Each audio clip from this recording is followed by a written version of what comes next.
Saiu o adversário do Brasil e acho que era meio óbvio que Costa do Marfim contra a Noruega seria um jogo equilibrado, mas na minha previsão eu achava que a Noruega ia passar pelo fator Haaland. Eu pensei, cara, se a Costa do Marfim criar várias chances, é bem possível que os atacantes deles percam as chances, né? E se a Noruega criar poucas chances, é bem possível que o Haaland meta 1 ou 2 gols mesmo assim. E ele acabou decidindo essa partida da maneira mais Haaland possível, né? Ficando sumido de grande parte do jogo, tendo pouquíssimas chances de interferir no que estava acontecendo dentro de campo, mas no final, com um toque na bola, ele decidiu e botou a Noruega nas oitavas no caminho do Brasil. Eu vou falar sobre esse jogo agora e no final do vídeo vou projetar o duelo entre Brasil e Noruega e explicar pra vocês por que eu acho que essa Noruega vai ser mais fácil, entre aspas, do que o Japão pro Brasil, tá? A Costa do Marfim veio num dilema, né? Porque o Diomandé tá muito bem na Copa do Mundo, o PP também tá bem, e aí o Amad Diallo acabou rodando e ficando no banco, o que meio que é um absurdo, mas ele decidiu mesmo assim, né? Enquanto a Noruega continua apostando no Sorloth como ponta direita.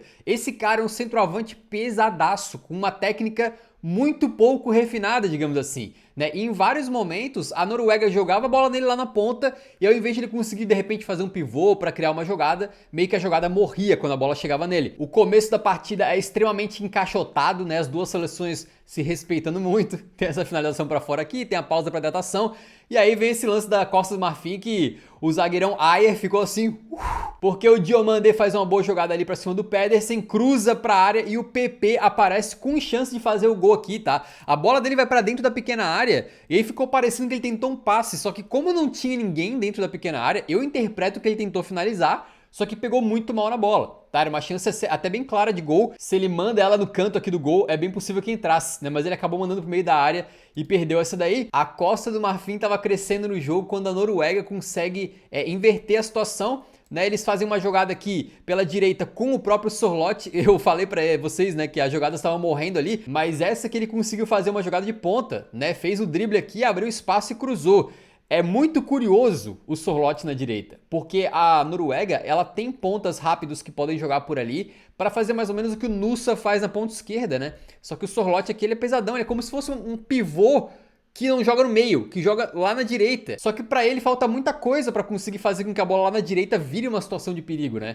Então, é uma forma esquisita da Noruega jogar. Hoje acabou funcionando, mas não por causa do Sorloth, né? De qualquer maneira, tem que elogiar neste caso específico aqui. Ele fez um bom cruzamento e o Haaland tava sem muita altura ali, não conseguiu cabecear muito bem, foi no meio do gol. Essa screenshot ficou artística, hein? Essa aqui ficou boa. E com a Noruega atacando mais, saiu o gol do Nusa, que, cara, é uma jogada muito simples. Se tu for pensar, né? A Noruega tá construindo uma jogada padrão. O Odegaard abre aqui na esquerda. E esse tipo de lance acontece 50 mil vezes em cada partida. O ponta pode tentar driblar pra linha de fundo, pode fazer o que ele quiser, pode tocar pra trás de repente aqui se não tiver muito confiante, né? Mas o que o Nusa fez foi chamar o seu marcador pro 1 contra 1, driblou o cara, abriu espaço e mandou um tirambaço maravilhoso. É uma jogada meio Vini Júnior, vocês não acharam não, cara? Dando uma sambada, puxando pra dentro e olha onde é que ele guardou essa bola. Que chute espetacular do Nusa, num gol que eu gostei muito porque, cara, eu prefiro um ponta que ele perde a bola 10 vezes, mas na 11ª vez ele consegue fazer uma coisa assim, de quebrar uma defesa adversária do mais absoluto nada, do que um cara que, pô, cada vez que a bola chega aqui, o cara toca só pra quem tá atrás. Não dá, pra mim o ponta, ele tem que ser incisivo, ele tem que ter essa coragem, ele tem que ir pra cima, né, mesmo que ele perca a bola várias vezes. Aqui a Noruega também consegue criar mais uma chance com o Haaland, é uma bola que vai no segundo pau, acho que ela vem do Odegaard, né, o Sorlotão aqui cabeceia, né, agora aparecendo mais no ataque, e ele manda para o Haaland no meio da área, que tava livre, consegue finalizar, só que o Sangaré chega de última hora e trava. Isso aqui é praticamente um gol certo do Haaland, né? Não sei se a bola ia em cima do goleiro ou não, mas o Sangaré tira de última hora aqui. Sorlotão também teve a sua chance, né? Quando vem no escanteio a bola ali, ele desvia de cabeça, mas ele não pegou em cheio, pegou só uma casquinha, mas era uma chance clara ali, ele chegou muito bem no ataque, e de cabeça ele vai muito bem, né? Então a Noruega nesse momento tinha invertido e tinha criado as melhores chances da partida e saído na frente do placar. No segundo tempo, basicamente só da Costa do Marfim, né? Tem essa bola pelo alto aqui que acho que o Agbadu cabeceia meio travado, a bola vai no cantinho ali do goleiro. Depois tem essa que o Nyland, goleirão da Noruega, pega num cruzamento numa bola pra área do Doe que rebate em alguém aqui e acaba ficando com o PP. Novamente ele numa condição de fazer o gol, ainda que estava apertado, né? Mas ele manda em cima do goleiro ali, que faz uma boa defesa, obviamente. Mas assim, é a segunda que cai pro PP com chances dele fazer o gol. Claro, não é uma chance assim, claríssima de frente pro gol. Ele tá com aquele ângulo apertado, tá sendo pressionado por um jogador, etc. Mas mata-mata de Copa do Mundo é coisa de detalhe, né? Quando tem essas chances, tem que pelo menos tipo assim, obrigar o goleiro a fazer uma grande defesa, né? Botar no canto, mas ele acabou mandando em cima do goleiro pela segunda vez. A Noruega chega com outra jogada esquisita, né, cara, em que a bola vai pra área e o Sorloth e o Berg aqui, eles, tipo assim, o Odegaard cruzou muito bem. Nessa que a bola chega neles aqui, eles... É até difícil entender aqui, eles meio que furam, a bola meio que bate neles assim, né? Sem ser uma cabeçada e a bola fica com o goleiro ali. O Odegaard é essencial nessa Noruega, né? Se não tem Odegaard, rapaziada, eu acho que esse time da Noruega aí, ele cai pela metade, a força dele, tá? Se o Odegaard for anulado, a Noruega não joga. Né? O Odegaard nas bolas paradas também é muito bom, mandou esse cruzamento que a bola sobra para o... Putz, eu acho que é o zagueirão Heggen, né? Que ele chuta pro gol e o Amad Diallo, que nesse momento tinha entrado na partida já, salva em cima da linha. Então tu olha a importância do Amadinho, né? O cara entrou, salvou esse gol aqui que praticamente mataria o jogo, faria o 2 a 0 da Noruega, né? E em sequência, porque o jogo foi pra pausa, pra hidratação, e logo na volta ele faz isso daqui, né? Mais uma vez o ponta driblador, o ponta que vai pra cima. Ele puxa pra dentro, tabela aqui com o Nicolas Pepe, que devolve muito bem para o Amad Diallo, que entrou na área e aí conseguiu ganhar da velocidade desse cidadão aqui. Depois vem o Berg, a torre norueguesa, o camisa 8 ali, né? Pela frente. E ele tira do camarada com uma certa tranquilidade, uma certa facilidade até. Foi meio chocante como o Berg foi tão seco numa jogada que não foi uma super pedalada, um drible assim desconcertante. Foi só uma puxada pro pé principal da Amad Diallo. Então era de se esperar que ele fosse puxar dessa maneira, né? Mas o Berg foi secaço e o Amad finalizou de forma um pouquinho esquisita, mas ela entrou, né? Uma bela jogadaça aí de um camarada que tem estrela. Esse cara, ele é muito bom. O antigo Traurezinho, né? Atualmente Amadinho ou Dialinho. Um jogador de qualidade técnica refinada, com muita confiança, que tem estrela. A gente se pergunta o que teria acontecido se ele tivesse sido titular dessa equipe. Nunca saberemos, mas foi o segundo jogo que ele entra e decide pra Costa do Marfim, né? Pra mim era um gol que eles estavam merecendo já, né? Mas, no final das contas, o futebol foi cruel, cara. Porque o Haaland, vocês viram aqui nos melhores momentos, né? Ele teve uma cabeçada meio de longe, meio sem força. Outra finalização muito boa dentro da pequena área, mas que foi travado. Então, assim, ele não levou um perigo real no jogo inteiro. Até que o Oscar Bob faz um passe de Odegaard, né? Ele tá aqui na ponta, ele puxa pra dentro, manda pra infiltração aqui do Berg, que não é o Berg com ele no final, que é o alto, né? É o Berg sem ele no final, que é o mais baixinho do Bodo Glimt.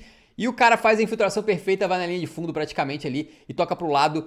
E aí, cara, é um erro. Tu pode ver que tem 3 jogadores da Costa do Marfim tentando parar o Berg. E é óbvio que quando um cara entra na área com espaço, todo mundo fica desesperado e vai tentar bloquear o chute, o passe e tal. Mas tu não pode deixar o Haaland livre em nenhum momento. Sempre tem que ter alguém pensando no Haaland. Ah, mas a bola tá lá atrás e o Haaland tá aqui na frente, a 50 km de distância da bola. Não importa.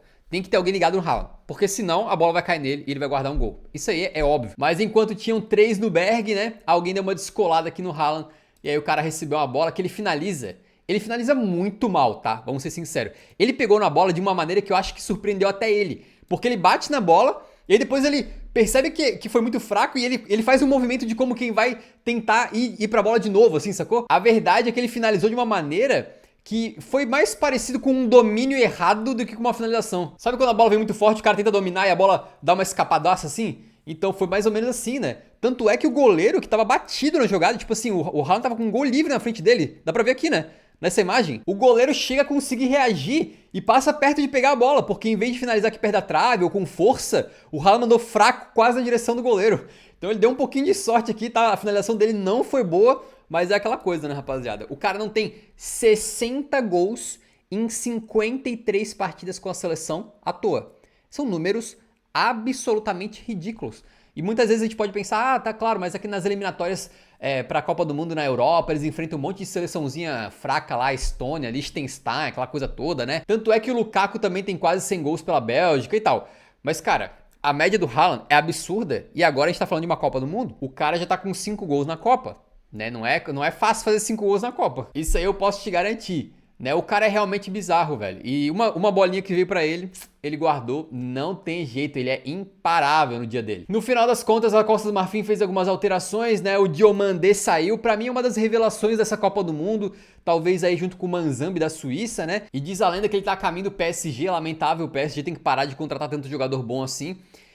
Mas, cara, hoje ele não conseguiu jogar tanto, né? A gente viu na Copa do Mundo um Diomandé que partia pra cima com muita velocidade, puxava contra-ataque e tal, mas hoje ele teve mais inofensivo. Acho que ele criou uma jogada lá no começo e fora isso ele acabou sendo bem marcado e um pouco apagado da partida, né? E ainda tem uma última chance pra Costa do Marfim, é uma falta de muito longe que não parecia que alguém ia conseguir bater direto, né? Mas o Amad Diallo mandou ela quase no ângulo ali e o goleiro Nyland foi buscar. É uma bola que, assim, não tirando o mérito do goleiro, mas é que ela vem de tão longe que o goleiro tem tempo de reagir, né? Ele dá dois passos pro lado e pula pra pegar a bola ali. Então o Amad, meio que assim, ele fez o que dava, né? Talvez se ela fosse ainda mais no ângulo, ainda mais forte, entraria. Mas ele bateu muito bem. A parada é que, tentando muito longe, o goleiro tem muito tempo pra reagir. E aí o Nyland fez uma defesaça e acabou. Noruega 2, Costa do Marfim 1, num jogo extremamente equilibrado. Vocês podem ver pelas estatísticas aqui, né, cara? Olha só, posse de bola mais ou menos meio a meio, finalizações 14-9, grandes chances 4-3 para a Noruega.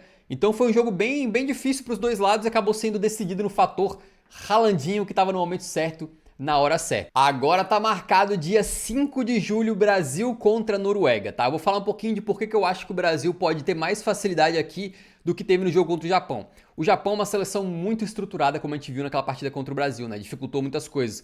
A Noruega não é tanto, cara. A defesa deles é um pouco fraca e mesmo hoje contra a Costa do Marfim, eles deram uma sofrida boa, tá? Eles têm uma linha de defesa que não é das melhores, apesar dos caras, por exemplo, serem altos, né, bons pelo ar e tal. Eles têm laterais que não são incríveis marcadores, o goleiro deles não é incrível também. E eles têm algumas fraquezas que são jogadores específicos que decidem. Então, quando for o Haaland aqui, eu confio que o Gabriel Magalhães vai grudar nele e vai dificultar pro Haaland. Não significa que o Haaland não vai fazer gol. A gente viu nessa temporada mesmo o Gabriel conseguindo batalhar o jogo inteiro contra ele, mas o Haaland marcando no finalzinho pro City contra o Arsenal, né? Se desgrudando do Gabriel um pouquinho ali. Então o Haaland é difícil, assim. Não é impossível que o Brasil tome gol do Haaland. Mas se tem um zagueiro que já marcou o Haaland várias vezes, tá acostumado, e tem o físico, né, pra conseguir tancar o Haaland, é o Gabriel Magalhães. Então acho que ele vai colar no Haalandinho e vai dificultar muito pro Haaland aí, né? Outra fraqueza que eu vejo da seleção da Noruega é o Odegaard. Cara, ele é o maestro dessa seleção. É óbvio que a Noruega consegue criar coisas sem ele,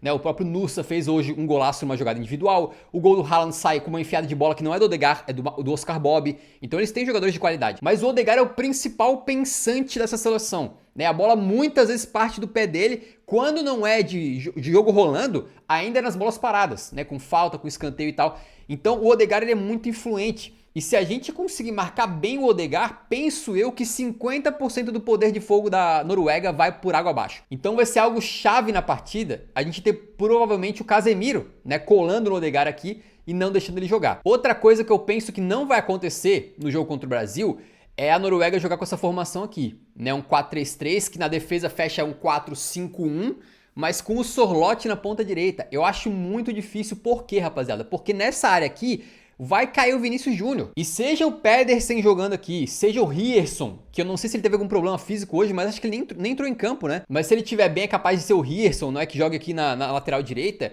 Sozinhos, eles não vão dar conta do nosso querido Vini Júnior. Então eu acho que é bem possível que contra o Brasil o Sorloth saia do time e entre um cara aqui que pelo menos corra mais. Não sei se vai ser o Oscar Bob, de repente, né, que tem uma velocidade maior para tentar ajudar na marcação do Vini, ou se a Noruega vai pensar em realmente tentar parar o Vini, fazendo uma lateral dupla. Por exemplo, o Pedersen aqui e o próprio Rierson nessa área do meio campo pela direita, né? Aí você pode falar, bom, mas o Vini Júnior não joga pela ponta no Brasil mais, ele joga pelo meio. Primeiro que depende do jogo, né? Agora, por exemplo, contra o Japão, o Vini fez o primeiro tempo basicamente de atacante, né? Mais pelo meio, e o segundo tempo mais pela ponta, para buscar mais jogo. Então a gente não sabe exatamente como é que vai ser a montagem do time do Ancelotti, até porque o Paquetá lesionou. O meu medo é que o Ancelotti vai falar, já que o Paquetá lesionou, por que a gente não volta para aquele nosso 4-2-4 lá? Eu espero que ele não faça isso. Eu espero que o Ancelotti ele tire o Paquetá e bote outro meio campista para tentar manter essa formação que tem funcionado, que é meio que um 4-3-3 um pouco torto pro lado direito, né? Então a minha leitura dessa situação do Vini é se ele jogar mais aberto. Se ele jogar mais por dentro, eu acho que o Vini pode se dar muito bem. Porque Ajer e esse outro zagueiro aqui, o Heggen, né, eles até fizeram um jogo decente e tal, mas não são caras rápidos, então na velocidade o Vini ganha. Não são caras muito ágeis, então o Vini, se for driblar eles, quebra a cadeira dos caras rapidinho. E essa linha de defesa aqui não conseguiu parar o Amad Diallo. Então vai parar o Vinícius Júnior, com todo respeito. Acho que não, né? Um ponto interessante, obviamente, vai ser como que o Brasil vai defender essa ponta esquerda aqui. Eu não sei se vai jogar o Nussa por ali, mas se for, ele é um cara que tem capacidade de drible. Se for o Danilo marcando ele no 1 contra 1, pode dar ruim, né? Então tem que ter algum tipo de cobertura, ou de repente, não sei se o Ancelotti vai optar por botar o Ibanhas por ali, por exemplo, para fazer uma marcação um pouco mais pesada. Vai ser interessante ver como é que o técnico da Noruega, o Solbakken, e o Ancelotti vão montar os seus times aí. Mas eu acho que Vini Júnior vai ser mais uma vez a peça fundamental do Brasil para quebrar a Noruega, que deve defender em bloco baixo. Imagino eu que o Brasil vai ter a posse de bola, né, nesse jogo contra a Noruega aí. Na hora dos contra-ataques, tem que matar o Odegaard na raiz. Ele tocou na bola, alguém tem que chegar junto. Não pode deixar o cara pensar. Né? E em termos de bolas aéreas, cruzamento na área, escanteio e tal, e até contra-ataque, a gente tem que ter o Gabriel Magalhães colado na fuça do Haaland aqui, sem deixar o cara respirar também. Penso eu que esses 3 fatores aí vão ser determinantes, mas não vejo essa Noruega parando o Brasil como o Japão parou. Tá? Eu não quero subestimar a Noruega, acho que é absolutamente errado a gente querer entrar de salto alto aqui, mas creio eu que a Noruega é mais frágil que o Japão. Penso que o jogo pode ser um pouco mais tranquilo. Não tô falando que o Brasil vai golear a Noruega, mas de repente uma vitória por 2 gols de diferença pelo menos, e não umzinho só. E não bem no finalzinho, né? Sem sofrer, sem gol nos 95, né? Com o jogo mais definido ali pelo meio do segundo tempo. Assim espero. Eu acho que pode acontecer, hein, rapaziada. Costa do Marfim, na minha opinião, cai de cabeça erguida, fez uma boa Copa do Mundo, né? Foram pro mata-mata aí, mas realmente acabaram sofrendo um pouco hoje. E ainda no dia de hoje, a gente tem o jogo da França contra a Suécia, que vai ser muito bom, tenho certeza. E o jogo de México contra Equador, que talvez você não esteja levando muito a sério, mas provavelmente tem tudo pra ser um jogaço, hein? Vamos ver. E eu vou estar aqui pra esses 2 pós-jogos também, beleza? Não esquece de se inscrever no canal caso não seja inscrito pra acompanhar o restante da Copa do Mundo comigo e com a nossa comunidade.